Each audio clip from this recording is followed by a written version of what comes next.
Hi, welcome back to my channel. My name is Bryndís.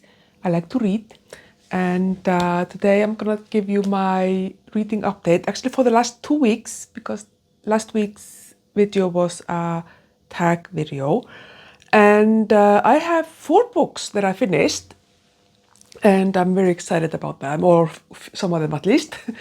You're a little bit tilted. Yeah, I don't know. Yeah, so the books are finished. So first of all, I read the very short introduction to the Celts by the author, I can't remember, Cunliffe something, I think. And he's the same author that wrote a very short introduction to the Druids, which I read earlier this year. And I actually realized when I was halfway through the book that I actually had read it before. But it's fine. So I read it again. I couldn't really. So there was. I mean, I remembered bits of it, but it's a fine book. Like it's okay. It's a good book if you just want to get like the basics of kind of like the title is, a very short introduction to the Celts, like who they were, where they lived, and kind of their descendants today. So this I read as part of the Historathon readathon, I think it's called. And yeah, it was interesting. I don't think I really learned a lot of new things. In these books, he does seem to talk a lot about kind of how the Celts are represented. I mean, I don't feel that I would have liked to read. I want to read the book at some point about like what they were doing, like instead of like the how they've been represented or misrepresented, and a lot of the Celtic culture has been kind of hijacked by very like ultranational bigots, basically similar to Norse or Viking culture, and it's very annoying. And but also it's very interesting to like I did learn that they were in more places than I thought. For some reason, when I think Celts, I think obviously Ireland, Scotland, parts of Britain, or like England, and like the Basque area between like on the borders of Spain and France, those type of places. But they were quite like they were found. There are archaeological evidence of them having been in the other places as well. So that was interesting. Yeah, it was fine. It wasn't spectacular. I sped up the audiobook because it was not that fantastic. So I don't know, 3 stars, 4 stars, somewhere around there. But I definitely feel that I would like to go more in depth about Celtic culture and Celtic history. And I know that it's difficult because these were the ancient Celts. So there are always like limitations to how much we can know, because they don't have like, manuscripts or a lot of there is quite a lot of archaeological evidence, but not necessarily extreme amounts. So there's limits to what we know about them. A lot of what we know has come to us from Greek and Roman historians, who were obviously biased in their what they were talking about, like how they were depicting the Celts. But yeah, it was interesting. I'm fine. I'm happy that I read it, and I'm very excited now that Historathon like the first quarter of Historathon is going to be over now. So from April, the second quarter is, I think, a different, like, I think it's from 500 to 1,500, like to 1,500. I'm quite sure about the age, no, the years where, you know, oh my God, I can't speak. But, you know, I'm excited about that time period of history, because that's my favorite time period of history. So I'm really excited to read something there. And I think in that quarter, I'm going to definitely going to kind of broaden my horizon. I would love to read something about the culture and history of pre-colonial Americas, North and South, and maybe even Africa. But I don't know if you have any ideas about books that could help me with that. I would love it if you would put that in the comments. But I also need to watch some of the recommendation videos from the hosts of Historathon, because I don't know a lot about. I know almost nothing about pre-conquista South America. Like, I mean, I know about the Incas and the Aztecs, but yeah, I would love to know more, and also especially about actually North America, like Canada. Like, I have no idea. So those are things that I think I'm gonna want to focus on for the next quarter of Historathon, because I think I probably read everything from that period in European history. But anyway, so that's the first book that I finished. What did I finish then? Yes, Framley, Parsonage by Anthony Trollope. So this is the fourth book in the Barsetshire Chronicles. I think I finally realized how to say that word, Barsetshire. And so far, it's my least favorite. Actually, the first third, I was like, am I gonna DNF this book? I was just like, what happened? Mr. Trollope, what happened? But then it picked up. And the second thirds of the book, I loved so much. Fantastic. So in total, I would say 4 stars.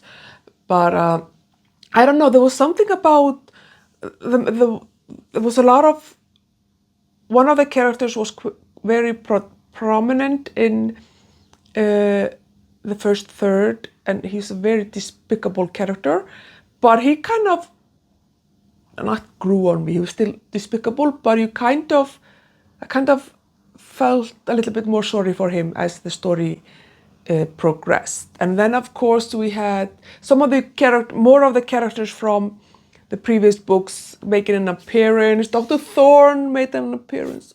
Oh, Mr. Thorne, Dr. Thorne, I love him so much. And even the warden himself was there. And yeah, so I really like that. That's what I want in a series. Like, I want the characters to be kind of making appearances throughout the book.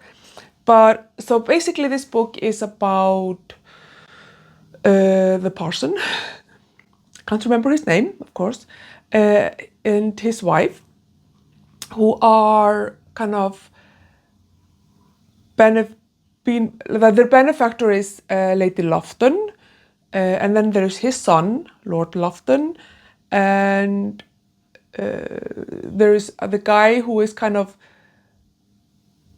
just a leech, who's kind of leached onto Lord Lufton, and then by kind of association to the person, and no good things happened. But then there's also the parson's sister, Mary, no, Lucy.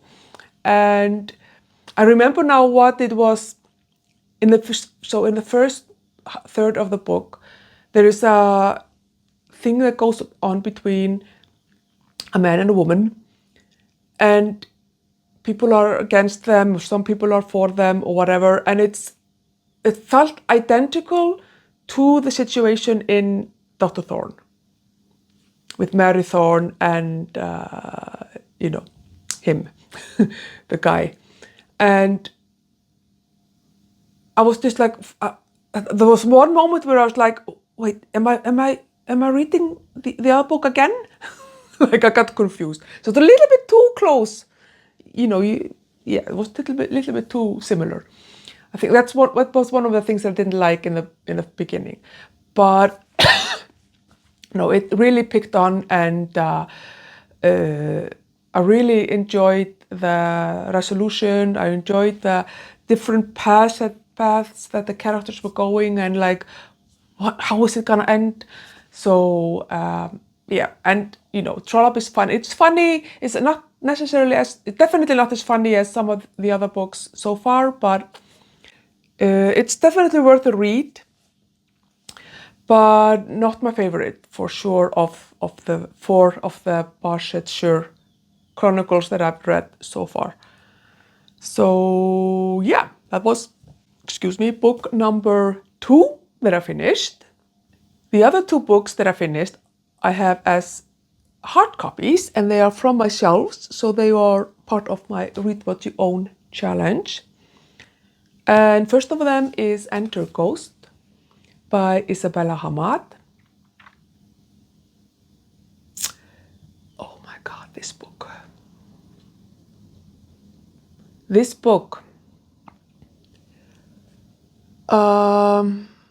I absolutely loved it. Now I'm counting this towards my diversity book challenge. I've never read anything from Palestine. I never read anything by a Palestinian author. I mean, she's English, Palestinian English or British, but so it's, it is still, I think, own voices.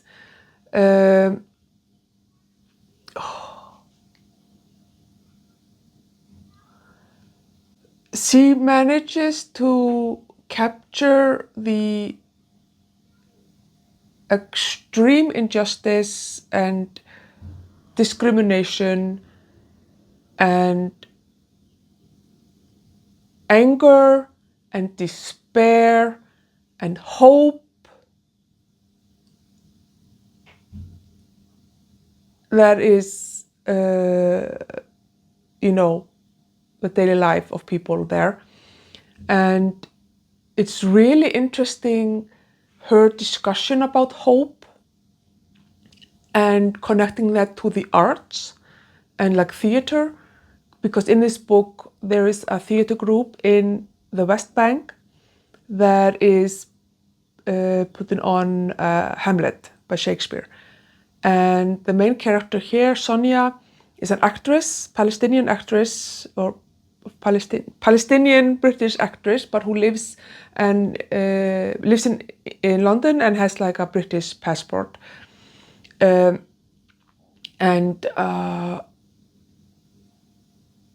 she like becomes part of this production of Hamlet, and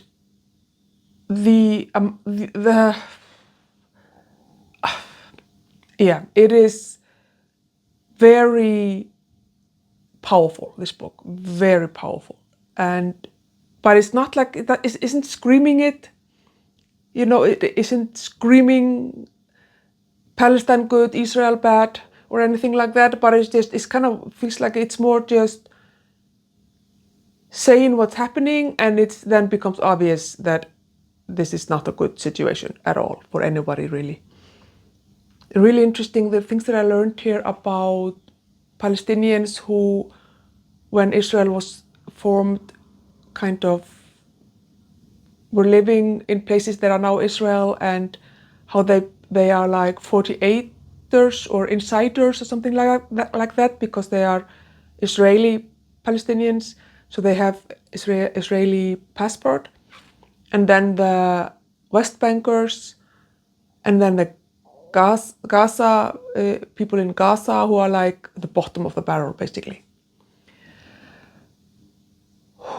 Yeah, but also very powerful is that there were people in, I think it's Haifa, which is in Israel, so the Palestinians who live there are Israelis, and there were some family members who sold their house that they had been in the family for generations, and it was still in their family, but then they sold it.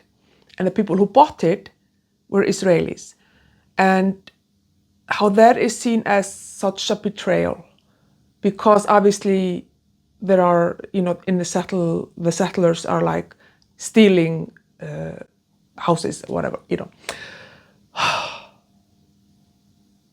Yeah, if you want to read about kind of just, because it's not about that, but it's still about it. I don't know if you, so good, but like it was not an easy read, and but really good.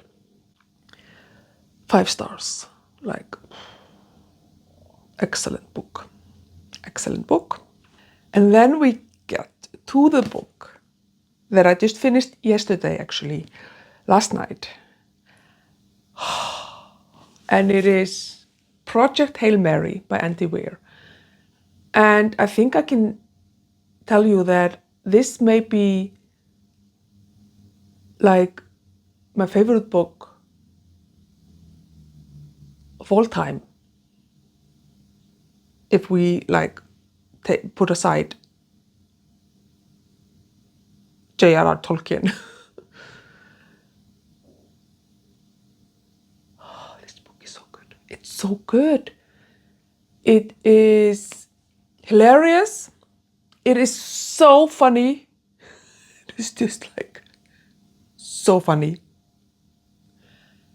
But it's also just so heartwarming and like, oh, cute, cute. And just, oh my God, the ending. It was so good. I don't even know what to tell you. I'm not going to tell you anymore. It's about Ryland Grace, who wakes up in a spaceship and figures out that he's there to save the planet from like the sun is going like being eaten or something. So Earth is gonna be in, like, humanity is going extinct, and he is humanity's only hope. And yeah, I'm going to see the movie this week. I cannot wait. When I read the book, I knew that Ryan Gosling had been cast as Ryland Grace, and that I think it's probably the most perfect casting ever. Like, obviously I knew that it was Ryan Gosling, so, but I could just, they're like, yeah, perfect casting. So I can't wait to see the movie. I've heard that it's really faithful to the book, so that's very exciting. I'm really excited to see some of the things that are happening in the spaceship, see how they are depicted in the movie. But yes, it's just, but I don't want to say anything more, because I definitely don't want to ruin anything for anyone. But you need to read this book, especially if you feel like you want to go and watch the film. Read the book. It is so good. And now I need to get Artemis and The Martian, because I want to read everything from this author. I have heard a lot of really good things about The Martian as well, and I think actually I've seen that movie. Isn't it? What's his name again? Good Will Hunting actor. I think it's him that is in that movie, and I can't remember his name. Anyway, but I haven't heard anything about this book Artemis. I'm assuming it's also space sci-fi. This book is so good. I want to just kind of start again and read it again because it was that good. It is, yeah. Definitely the far best sci-fi I've ever read. I don't necessarily read a lot of sci-fi, but yeah, it's so good. And it's really interesting. There's a lot of math and science in there, but the way it's depicted isn't like, first of all, I wasn't even gonna try to understand it, but it wasn't like dry or boring or like, it didn't deflect from the story really. So, at least not for me. So good. So good! Those are the books that I finished. And yeah, it's been definitely a really good couple of weeks of reading. So but what I'm reading now is that I did pick up, I've read I think 2 chapters more in Crime and Punishment. And again, fantastic. It's just very, yeah. I'm continuing on with it. We'll see.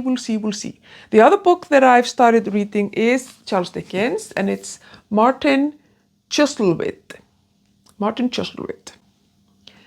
I am very like, I'm in chapter 3, I think. Yeah, is listening to it as an audiobook. It's not Simon Vance, who I've listened to a lot of Charles Dickens. He's narrated a lot of Charles Dickens. It's someone else. He's not as good. It's not the same, but he's still okay. I will say that this book is starting off different, but I'm hoping that it's gonna like something interesting is gonna happen soon, because so far I'm not enjoying any of the characters. But like I said, I'm only in chapter 3, so. And this is a chunky book. Chunky book. Actually, this is... Oh no, it's almost... It's not quite a mammoth. It's 778 page. No. 780 something pages. 782 pages. So just under a mammoth, which is supposed to be 800. But... that's not why I picked it anyway, so it doesn't matter. But yes, so I started reading Charles Dickens again, and hopefully this is not gonna be one of his books that I'm not gonna like. That would be a disaster, because so far I have loved everything that he has written. Another book that I'm reading is The Glass Hotel by Emily St.John Mandel. And this one is part of the Audio Miles Challenge or event for March. I have discovered that the way I do walk a lot. So basically you're allowed to listen to this book as an audiobook as when you go for walks, when you're walking. So I realized that I do walk a lot, but a lot of my walking is in short sprints. Like takes me 10 minutes to walk to work, 10 minutes to walk back, 5 minutes maybe to walk to the local grocery store, 20 minutes to walk to the gym. So there are like these kind of shorter periods of walking. And this is the type of book that I prefer to go for, like to listen to a longer period. Like it's not a book that I can listen to for 10 minutes here or 10 minutes there, which I can do with a lot of other books. Or at least that's not how but I wasn't enjoying that, so I stopped doing that. So I need to go for dedicated longer walks to listen to this book. And I've been doing that. I honestly thought I would just finish it very quickly, because like I said, I do go a lot of places walking, but I have not been doing that as much as I thought, which is fine. I still have time. I have about 4 hours left of the book, and it's only like mid-March, so it's fine. But it's good. I'm really enjoying it. I think I went into this book thinking that it was a thriller, but it does not feel like a thriller to me at all. So I think that I was probably mistaken by that. But it's good. I'm like, what? Where are all of these things? I'm still a little bit confused, like where things are like going. But yeah, I'm enjoying it. And yeah, so those are the 3 books that I have on the go. Those are all audiobooks. So it is time now for me to pick up another physical book, and it is my mammoth of choice for March, and that is The Stand by Stephen King. I have not started, but I am very excited about it. It is 1,200 something pages. So I will be reading this until summer probably. But yeah, so this is a book I'm gonna be starting this week as my physical book. And I'm like I said, very excited about that. But that's my update. Some really good books that I finished, and some good books that I have on the go or I'm about to start. And I want to find a mystery, because I want to take part in March Mystery Madness. And I did get some recommendations in my last update, so I need to go through the comments and check those out. But I really definitely want to find a mystery that takes place, that I can double up with my diversity book challenge. So so I want it to be something that is taking place in maybe South America, Africa, Asia, wherever, just not Europe, basically. And it would be fantastic if it was an author from that place as well. So if you have any recommendations, please leave them in the comments. But I also need to just do my own investigation as well into that. I think that's all I don't think there are any other books I should be talking about. Yeah, guess that's that. What are you reading? Have you read anything that I've talking about, like these 2 books, for example? What did you think? And of course, The Stand. Have you read The Stand? I'm very excited about it. It's obviously one of the iconic Stephen King books, so it's going to be fun. And hopefully I will also continue on to, with that one, because it would be just very nice to have read it, I think. Thank you for watching, and I will see you in my next one. Bye bye.